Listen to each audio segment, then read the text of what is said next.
시편 성경 강해 77편입니다. 기사 기억 첫째 대지 환난 날에 하나님께 부르짖음 1절에서 2절. 둘째, 하나님이 속히 도와주지 않으므로 심령이 상함 3절에서 9절. 셋째, 연약함을 회개하며 하나님께 구원을 호소함 10절에서 15절. 넷째, 구름과 바다에서 행하신 하나님의 기사를 기억함 16절에서 19절.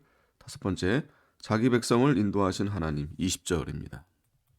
1절, 내가 내 음성으로 하나님께 부르짖으리니 하나님께 내 음성으로 부르짖으면 내게 귀를 기울이시리로다. 음성으로 하나님께 부르짖는다는 것은 전심을 기울여 하나님께 기도한다는 뜻입니다. 성도가 전심으로 하나님께 부르짖어 기도하는 것이 필요합니다. 2절, 나의 환난 날에 내가 주를 찾았으며 밤에는 내 손을 들고 거두지 아니하였으며 내 영혼이 위로받기를 거절하였도다. 환난 날에 하나님께 부르짖는 것이 중요합니다. 믿음이 없는 사람은 환난 날에 걱정과 근심에 빠져 원망과 불평을 합니다. 그러나 믿음 있는 사람은 하나님께 나아가 부르짖습니다. 밤은 환난의 밤을 가리킵니다. 손을 들고 거두지 아니하였으며 라는 것은 환난 당할 때 기도를 그치지 않고 힘써서 하였다는 것입니다. 내 영혼이 위로받기를 거절하였도다. 하나님의 응답 이외에 다른 것으로는 위로를 받지 않는다는 뜻입니다. 성도의 참된 위로는 하나님에게서 오는 것입니다. 3절, 내가 하나님을 생각하고 불안하여 근심하니 내 심령이 상하도다. 주께서 나로 눈을 붙이지 못하게 하시니 내가 괴로워 말할 수 없나이다. 하나님이 속히 도와주지 않으므로 불안하고 근심하여 심령이 상했다는 것입니다. 눈을 붙이지 못하게 하신다는 것은 고통과 괴로움이 너무 커서 잠자지 못한다는 것입니다. 5절, 내가 옛날 곧 이전 해를 생각하여 싸우며 전에 하나님의 은혜로 기뻐하며 즐거워하던 때를 생각해 본 것입니다. 성도가 환난을 만날 때 전에 은혜 받은 일을 회상하며 소망을 갖는 것은 좋은 일입니다. 6절, 밤에 한 나의 노래를 기억하여 마음에 묵상하며 심령이 궁구하기를 주께서 영원히 버리실까 다시는 은혜를 베풀지 아니하실까 그 인자하심이 길이 다하였는가 그 허락을 영구히 패하셨는가 하나님이 은혜 베푸심을 잊으셨는가 노하심으로 그 궁유를 막으셨는가 하였나이다. 밤에 한 나의 노래에는 전날에 환난 당할 때 하나님이 구원해 주신 것을 감사하며 즐거이 찬양했던 것을 가리킵니다. 그런데 지금은 부르짖어도 하나님께서 응답지 않으므로 여러 가지 생각을 해본다는 것입니다. 하나님께서 영원히 버리실까 생각했다. 이것은 의심하는 것이 아니라 하나님께서 성도를 절대 버리시지 않을 것을 믿는다는 말입니다. 다시는 은혜를 베풀지 아니하실까? 인자하심이 길이 다하였는가? 허락을 영구히 패하셨는가? 은혜 베푸심을 잊으셨는가?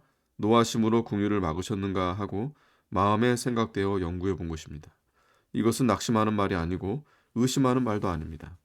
현재 하나님께서 돌봐 주시지 않으므로 안타까운 심정으로 부르짖는 것입니다.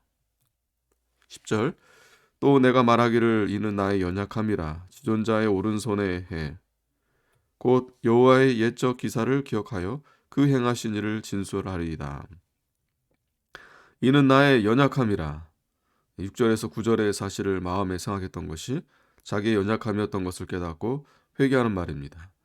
지존자의 오른손에 해. 오른손은 하나님께서 능력으로 도와주신 것을 가리키고 해는 연대 곧 도와준 때를 가리킵니다. 환난 받을 때 과거에 하나님이 능력으로 도와준 때를 기억하며 그때 일을 말하며 소망을 가진 것입니다. 12절, 또 주의 모든 일을 묵상하며 주의 행사를 깊이 생각하리이다.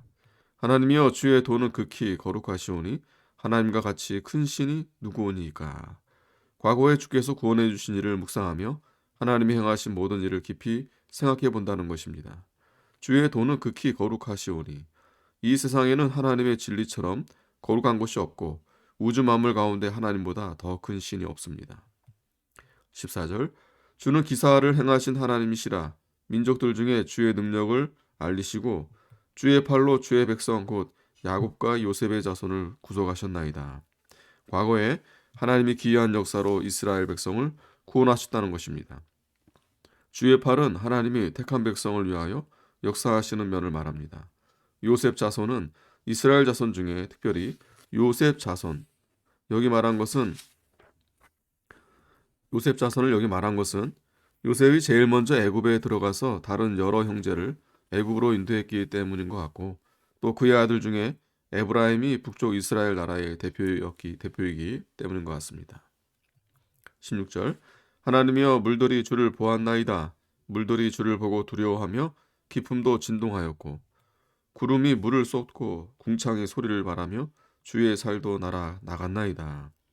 하나님이 자연계를 통하여 역사하신 것을 가리킵니다.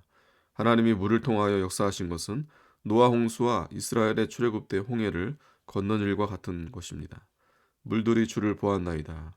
홍해가 하나님의 능력으로 갈라져서 이스라엘이 구원받고 애굽인들이 멸망한 것을 가리킵니다. 주의 살도 날아갔다라는 것은 번개가 번쩍인 것을 가리킵니다. 18절, 회리바림 중에 주의 의뢰의 소리가 있어 번개가 세계를 비추며 땅이 흔들리고 움직였나이다. 회리바람, 우레소리, 번개 등은 하나님의 능력의 역사들을 가리키는데 이것으로 원수를 소멸하시고 하나님의 백성을 건져내셨다는 것입니다. 19절, 주의 길이 바다에 있었고 주의 첩경이 큰 물에 있었으나 주의 종족을 알 수 없나이다. 이것은 홍해가 갈라진 사실을 두고 말한 것입니다. 주의 길이 바다에 있었고 주의 첩경이 큰 물에 있었으나 하나님이 홍해를 가르고 육지같이 길을 내어 이스라엘을 건너가게 했다는 것입니다. 주의 종족을 알 수 없었나이다. 이스라엘이 건넌 다음 홍해를 다시 원상태로 회복하게 하여 마른 땅이었던 흔적을 알 수 없게 해 놓았다는 것입니다. 20절, 주의 백성을 주의 양같이 모세와 아론의 손으로 인도하셨나이다. 물이 양은 이스라엘 백성들을 가리킵니다. 하나님께서 모세와 아론의 손으로 이스라엘 백성을 양무리와 같이 인도하여 홍해를 건너게 했다는 것입니다. 이것은 현재 환난당하는 성도를 하나님께서 신기한 능력으로 건져줄 것을 믿고 한 말입니다. 아멘.